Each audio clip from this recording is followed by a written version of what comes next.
Hello बच्चों, पिछले lecture में हमने पढ़ा था कि एक फॉर्म ऑफ एनर्जी दूसरे फॉर्म ऑफ एनर्जी में कैसे कन्वर्ट होता है, या कि आपको एक एग्जांपल दिया जाएगा और आपको पूछा जाएगा फॉर्म ऑफ एनर्जी बताइए कि कौन सा एनर्जी किस में कन्वर्ट हो रहा है। अभी हम इसमें 2 पॉइंट और बताएंगे कि सबसे पहले एक जानने वाली बात यह है कि कभी भी जब मैकेनिकल एनर्जी दूसरे फॉर्म ऑफ एनर्जी में चेंज होता है, whenever mechanical energy changes to other forms of energy, it is always in the form of kinetic energy. Mechanical energy जब भी किसी और फॉर्म ऑफ एनर्जी में चेंज होगा वो हमेशा काइनेटिक एनर्जी के फॉर्म में ही चेंज होता है। कैसे? मतलब मैकेनिकल एनर्जी का मतलब क्या होता है? काइनेटिक एनर्जी और पोटेंशियल एनर्जी। लेकिन अगर मैकेनिकल एनर्जी को हमको किसी और फॉर्म में चेंज करना है, मतलब heat energy, sound energy, electrical energy like this, तो वो कभी भी पोटेंशियल एनर्जी से उसमें चेंज नहीं होता है, वो हमेशा काइनेटिक एनर्जी से दूसरा फॉर्म ऑफ एनर्जी में चेंज होगा। यानी कि if you want to convert potential energy to other forms of energy rather than kinetic, then it will first convert it into kinetic energy and the rest. So whenever mechanical energy changes to other forms of energy, it is always in the form of kinetic energy. So if potential energy is to convert into other forms of energy, it first convert to kinetic energy. एक ये point होता है। दूसरा point एक बहुत ही important है, जिसको हम लोग बोलते हैं dissipation of energy. Dissipation of energy, इसका मतलब क्या होता है? What do you mean by dissipation of energy? होता है क्या ना बच्चों कि सीधे सीधे शब्दों में बोला जाए तो transformation of useful energy to useless energy, and the phenomenon is called dissipation of energy. लेकिन ये तो हमने ऐसे बोल दिया, इसमें कुछ समझ में आया? नहीं आया। क्या होता है? सपोज हम एक बॉल को हाइट से ड्रॉप कर रहे हैं, ओके। जब वो हाइट पे है तो उसमें क्या है? पोटेंशियल एनर्जी है। जब उसको हमने ड्रॉप करवाना है, फॉल किया, फेंका नीचे की तरफ, देन क्या हुआ? वो काइनेटिक एनर्जी में कन्वर्ट हुआ। This is useful energy. Potential energy is converted to kinetic energy, क्योंकि वो जिस स्पीड से नीचे आ रहा है, वो वेलोसिटी जो है वो काइनेटिक एनर्जी की मदद से वो बॉल नीचे आ रहा है, यानी वो एनर्जी यूज हो रहा है। बॉल जब ग्राउंड पे स्ट्राइक किया, तो वो टोटल मैकेनिकल एनर्जी किस में कन्वर्ट हो गई? Heat energy and sound energy. And वो किसी काम का नहीं है ना, वो हीट जो प्रोड्यूस हुआ कोई काम का नहीं है, वो साउंड जो प्रोड्यूस हुआ वो किसी काम का नहीं है, यानी वो किस में चला गया? Useless energy. And so this type of transformation is called dissipation of energy. Transformation of energy from useful form. Listen carefully. Transformation of energy from useful form to useless form, and the phenomenon is called dissipation of energy. Useful energy, जब energy conversion हो रहा है, वो energy हमको use हो रही है हमारे काम की, लेकिन जब वो ऐसे फॉर्म में कन्वर्ट हो जाए जब वो हमको किसी की कोई जरूरत ही नहीं है, देन उसको बोला जाएगा डिसिपेशन ऑफ एनर्जी। ओके बच्चों, now we will read about law of conservation of energy. Law of conservation of energy भी हम बोल सकते हैं लॉ ऑफ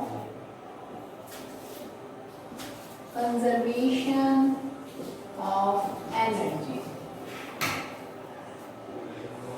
ये लॉ क्या बोलता है? First, energy is neither created not destroyed. Energy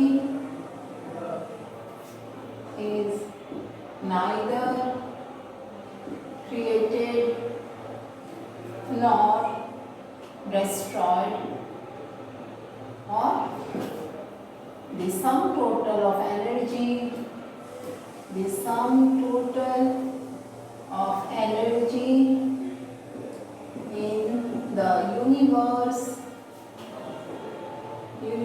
is constant। क्या बोल रहे हैं? एनर्जी न तो क्रिएट होती है न तो डिस्ट्रॉय होती है, वो सिर्फ एक फॉर्म ऑफ एनर्जी से दूसरे फॉर्म ऑफ एनर्जी में कन्वर्ट हो जाती है।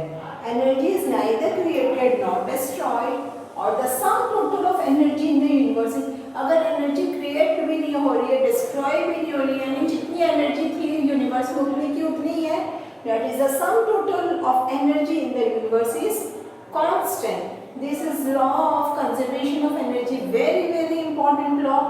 नाउ क्या होता है कि जब एक फॉर्म ऑफ एनर्जी दूसरे फॉर्म ऑफ एनर्जी में कन्वर्ट होती है तो पूरा का पूरा, जैसे कि जब हमने बोला बॉल को हम फ्री फॉल करवा रहे हैं, ऊपर से नीचे की तरफ फेंक रहे हैं, तो पहले पोटेंशियल एनर्जी था वो काइनेटिक एनर्जी में कन्वर्ट हुआ, फिर जब वो ग्राउंड से स्ट्राइक किया तो वो हीट एंड साउंड में कन्वर्ट हुआ, then total that mechanical energy is converted into heat and sound energy.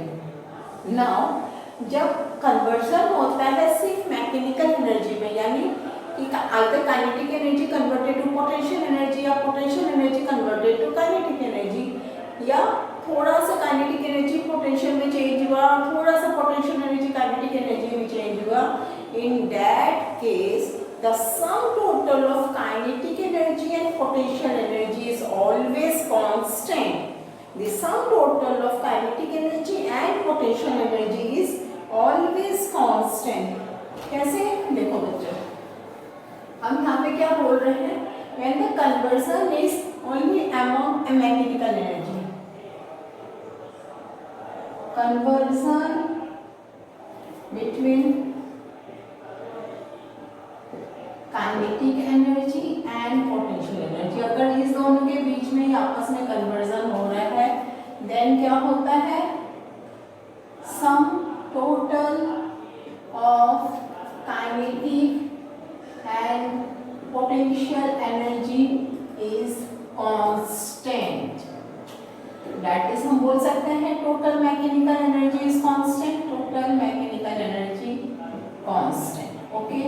इसका मतलब क्या हुआ, K for kinetic energy, U for potential energy is always constant in a system. कैसे बताती हूँ, बस यहाँ पे एक बॉल है, दिस इज ग्राउंड, ये ग्राउंड है, इस बॉल का यहाँ से हम इसको पॉइंट मार्क कर देते हैं, दिस इज पॉइंट ए, ये हम एक कोई भी इंस्टेंट एक पॉइंट बी ले रहे हैं और दिस इज पॉइंट, हम इसको सी मान लेते हैं, इसका हाइट हम मान लेते हैं यहाँ से यहाँ तक है h, this is height h, okay. और जब यहाँ से यहाँ तक का हाइट मान लेते हैं, दिस इज x, यानी ये बॉल को जब हम फेंके यहाँ से यहाँ पे, पहले जब यहाँ पे था तो ये हाइट h पे था, जब यहाँ से यहाँ x डिस्टेंस नीचे आया, okay, at point b, then इसका हाइट कितना हो गया, h minus x from the ground, okay. Now at this point, at a, at point a,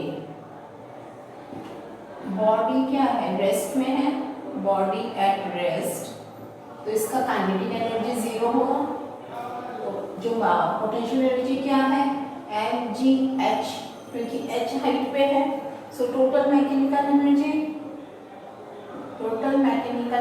is equal to k plus u is equal to mgh, ये हो गया, okay. Now at point b, point B पर, यहाँ पे point B पे potential energy कितना है, potential energy U is equal to कितना है, यहाँ पे हाइट है h minus X, so it is mgh minus X. अब ध्यान से सुनो बच्चों, इसका काइनेटिक एनर्जी हम इस पॉइंट पे कैसे निकालेंगे, kinetic energy K is equal to क्या होता है, हाफ mv²। हमको यहाँ पे v² कैलकुलेट करना है, हम कैसे करेंगे, पहले ध्यान से देखो बच्चों, हमने लॉज ऑफ इक्वेशन पढ़ा है, लॉज ऑफ इक्वेशन पढ़ा है ना, laws of equation, equation of motion क्या होता है, what is equation of motion, v² is equal to u² plus 2gh। For free falling body क्या होता है, v² is u² plus 2gh, free falling body में u 0 होता है, so it is 0 plus 2gh, okay. तो v² आ गया 2gh, okay. यहाँ पे हाइट, यहाँ पे डिस्टेंस कितना है, x है, so it will become v² is equal to 2gx, understand. यहाँ पे फॉर समझने के लिए हम इसको h मान लेते हैं like this. Okay, so now this is 2gx। हम यहाँ पे 2gx पुट करते हैं, हाफ m इंटू 2gx, ये कर दिया, क्या आया mgx। Okay, therefore k plus u is equal to mgx plus mgh minus mgx, ये कर दिया, क्या आया mgh same. Okay, so at point पे कितना क्या आया mgh। अब हम at point C,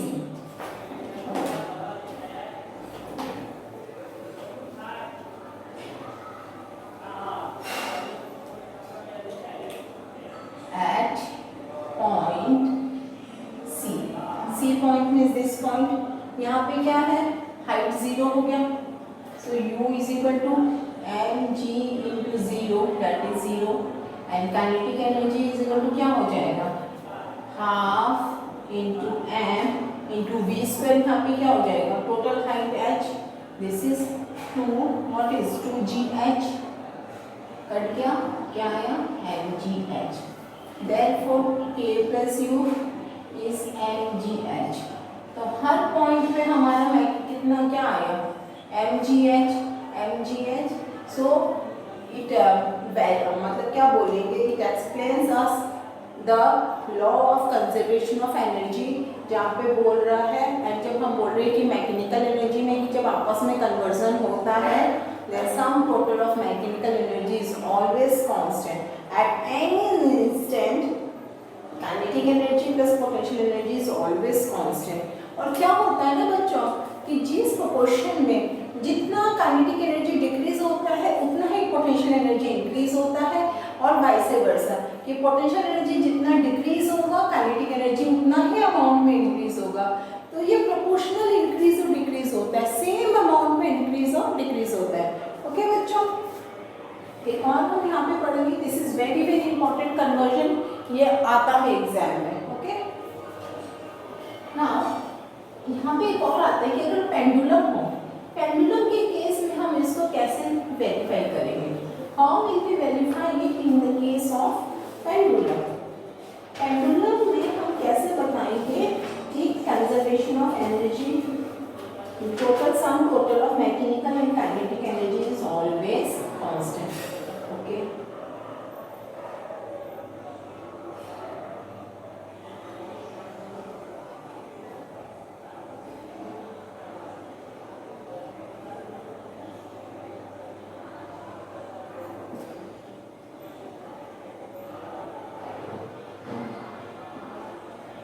this is C, A and this is B, this is O point, इसको हम यहाँ पे this is bar, okay,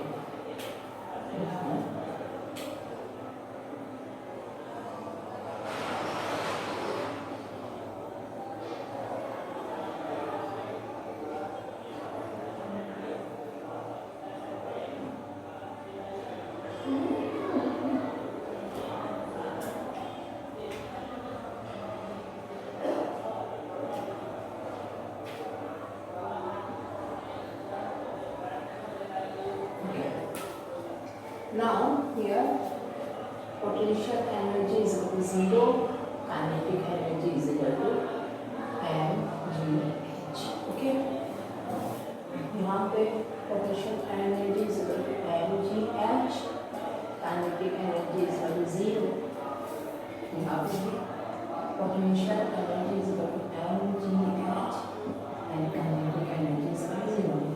ये है pendulum. Okay, at this point A is the mean position। at mean position क्योंकि यहाँ पे कोई हाइट पे नहीं है तो यहाँ पे पोटेंशियल एनर्जी 0 होगा एंड टोटल काइनेटिक एनर्जी क्या हो जाएगा mgh। ये हम mgh क्यों लिख रहे हैं, एक चीज जो हमने बोला, जब यहाँ पे इस पोजीशन B पे रहेगा, इस पोजीशन B पे जब रहेगा देन यहाँ पे काइनेटिक एनर्जी 0 है फॉर दैट मोमेंटरी, वहाँ पे ऐसे करके तो रहेगा नहीं pendulum, but for a particular moment kinetic energy 0 हो जाता है, तो टोटल पोटेंशियल एनर्जी वहाँ पे क्या हुआ mgh। तो टोटल मैकेनिकल एनर्जी क्या हुआ, total mechanical energy is an mgh। सो इस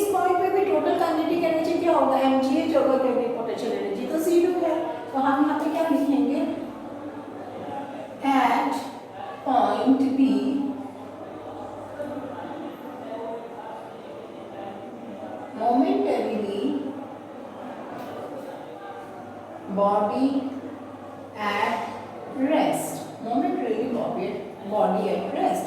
Therefore kinetic energy यहाँ पे हो गया 0 and potential energy क्या हो गया mgh, because at height h है तो total kinetic energy plus potential energy क्या होगा k plus u is equal to mgh. Okay, at point A, that means at mean position. mean position पे क्या है, height क्या है यहाँ पे 0 है, h is equal to 0, so potential energy हो गया आपका 0, तो kinetic energy क्या होगा, we know that sum total of energy is always constant, so mgh है, so obviously kinetic energy क्या हो जाएगा बच्चों mgh. ओके, एंड इसको हम ऐसे भी निकाल सकते हैं जो हमने पहले किया v square is equal to 2gx होता है, उस हिसाब से अभी हम निकाल सकते हैं. Okay, and at point c also it will same mgh. So ये वेरीफाई करने आता है either for a free falling body or in case of pendulum that sum total of kinetic energy and potential energy is always constant.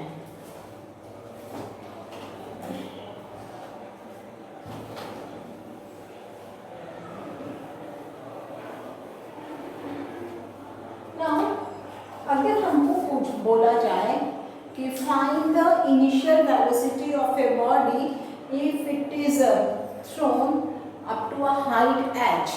Okay, अब यहाँ पे हमारा problem है कि u कैसे निकालेंगे, how will we find out u.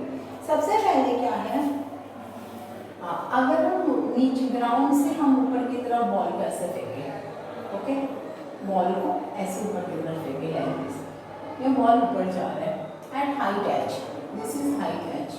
हाँ, नीचे से ऊपर की तरफ फेंके बॉल को, तो इस हाइट पे जाके इसका पोटेंशियल एनर्जी क्या हो जाएगा, potential energy is equal to mgh, और काइनेटिक एनर्जी यहाँ पे क्या होगा 0 होगा ना बच्चों. तो टोटल मैकेनिकल एनर्जी इस पॉइंट पे कितना होगा mgh, तो इस पॉइंट पे भी टोटल मैकेनिकल एनर्जी कितना होगा mgh. ध्यान से सुनो मेरे को, यहाँ पे पॉइंट ए है, यहाँ पे पॉइंट बी है. At point A, point A में total mechanical energy, total mechanical energy is equal to mgh, है ना बच्चों. Now at point B, at point B यहाँ पे हम लिख देंगे body is at rest at particular moment.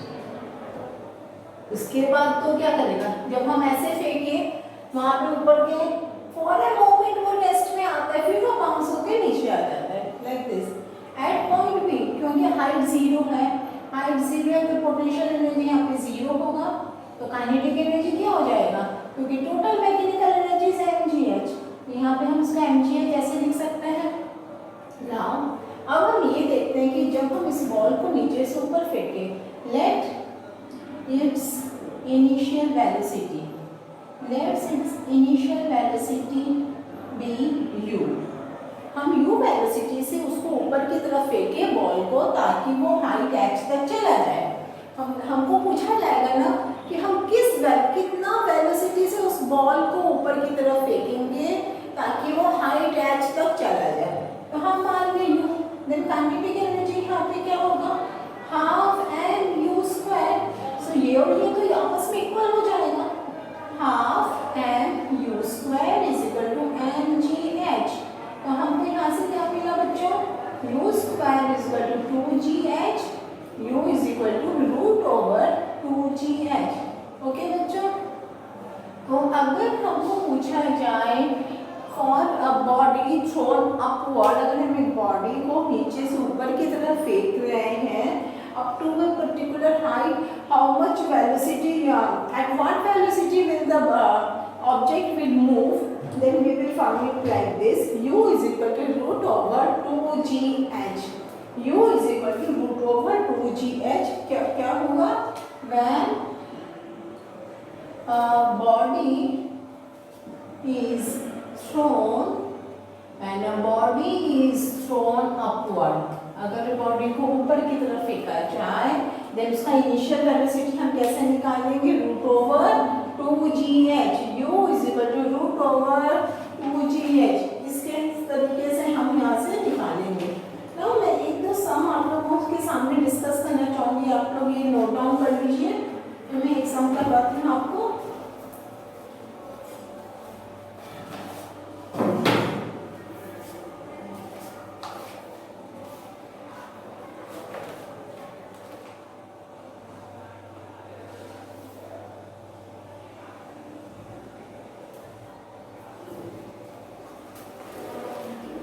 Objective questions like give reasoning type question से जो मैं करवाना चाहूँगी,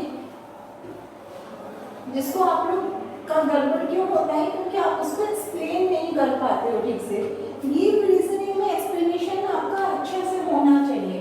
यहाँ पे क्वेश्चन है, इफ लाइटर बॉडी है हेवियर बॉडी है equal momentum which will have more kinetic energy. If a lighter body and a heavier body have same momentum,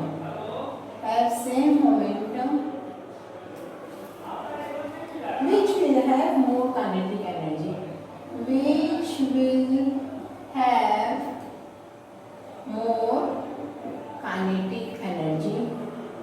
explain. बोल रहा है एक लाइटर बॉडी है और एक हेवियर बॉडी है, दोनों का मोमेंटम सेम है, तो बताओ कि किसकी काइनेटिक एनर्जी ज़्यादा होगी। अच्छा, हमने क्या पढ़ा था, काइनेटिक एनर्जी एंड मोमेंटम के बीच का रिलेशन हमने कुछ पढ़ा था, याद है? क्या पढ़ा था बच्चों? हमने पढ़ा था सबसे पहले क्या था, मोमेंटम क्या होता है, m इंटू वी। Okay, then what is v, p by m। Okay, now what is kinetic energy? Kinetic energy is half mv square, so we can write k is equal to half m into p square by m square, ये cut गया, सो k is equal to p square by 2m। इससे हमको क्या पता चलता है, kinetic energy is inversely proportional to mass. It is clear that kinetic energy is inversely proportional to mass. p square by 2m है, अगर मोमेंटम सेम है for is proportional to 1 by m for the same momentum, अगर p constant है तो kinetic energy is inversely proportional to mass. इसका मतलब क्या होता है, यानी कि अगर मास अगर फॉर सेम मोमेंटम, अगर मोमेंटम सेम है, दो बॉडी का मोमेंटम सेम है, तो जिसका मास ज़्यादा है उसका काइनेटिक एनर्जी कम हो जाएगा। अगेन मैं बच्चों क्या बता रही हूँ, k is equal to p square by 2m। अगर मोमेंटम सेम है दो बॉडी का, then k is inversely proportional to mass of the body. Mass ज़्यादा होगा तो काइनेटिक एनर्जी कम हो जाएगा। k is inversely proportional to mass of the body. ना यहाँ पे लाइटर बॉडी और हेवियर बॉडी है, मोमेंटम सेम है, लाइटर बॉडी का किसका है, लाइटर बॉडी का मास कम है तो उसका काइनेटिक एनर्जी ज़्यादा होगा। Therefore, kinetic energy of lighter body,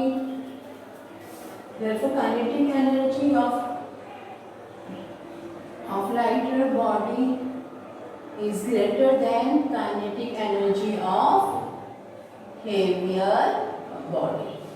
समझे बच्चों? तो इस तरह से आपको ये एक्सप्लेन करना पड़ेगा। आप अपने बस अच्छा ये तुमको पता ही है कि हेवी बॉडी है लाइटर बॉडी है तो हम ऐसे लिख देंगे, नहीं, आपको ये चीज़ शो करनी पड़ेगी। अगर आप चाहते हो बच्चों कि आपको बोर्ड्स में अच्छे मार्क्स मिले, आपको पूरे मार्क्स मिले, तो आपको इस तरह से इसको एक्सप्लेन करना ही पड़ेगा। ओके बच्चों, नाउ हम एक और क्वेश्चन कर बताते हैं आपको। बच्चों मेरी यही कोशिश रहेगी कि आपको हर तरह के क्वेश्चन कराऊं ताकि एग्जाम में आप लोगों को कोई भी प्रॉब्लम ना हो।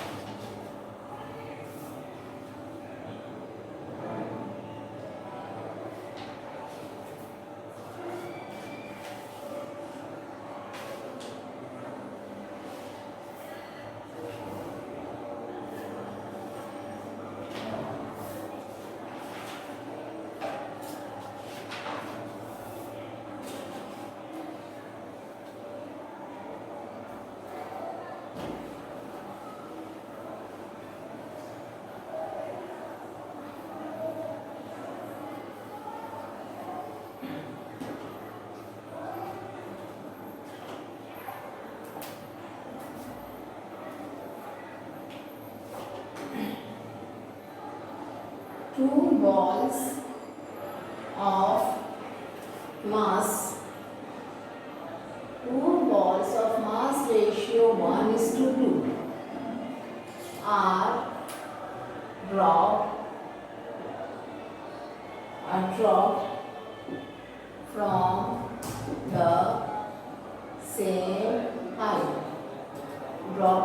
the same height. State number 1, ratio of their velocities.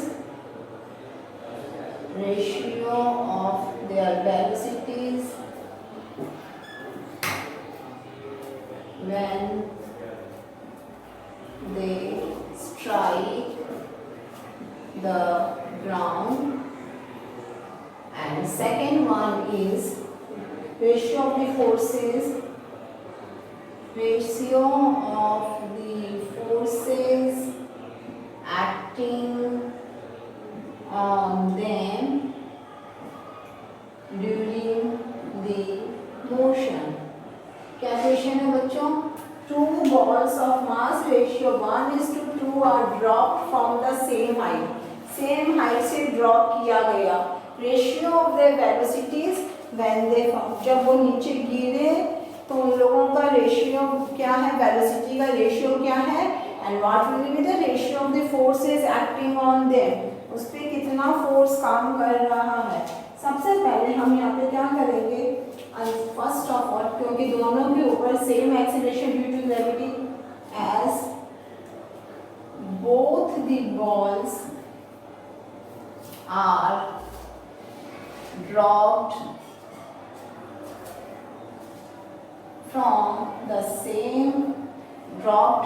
from the same height and at the same place. So acceleration due to gravity is same on both of them. Therefore, they have same velocities. That is ratio is equal to 1:1. Second क्या है, ratio of the forces acting on them. अच्छा, first ball पे कितना force act कर रहा है, mg, okay, and second ball पे कितना कर रहा है, इट इज 2mg, क्योंकि एक मास का रेशियो है 1:2.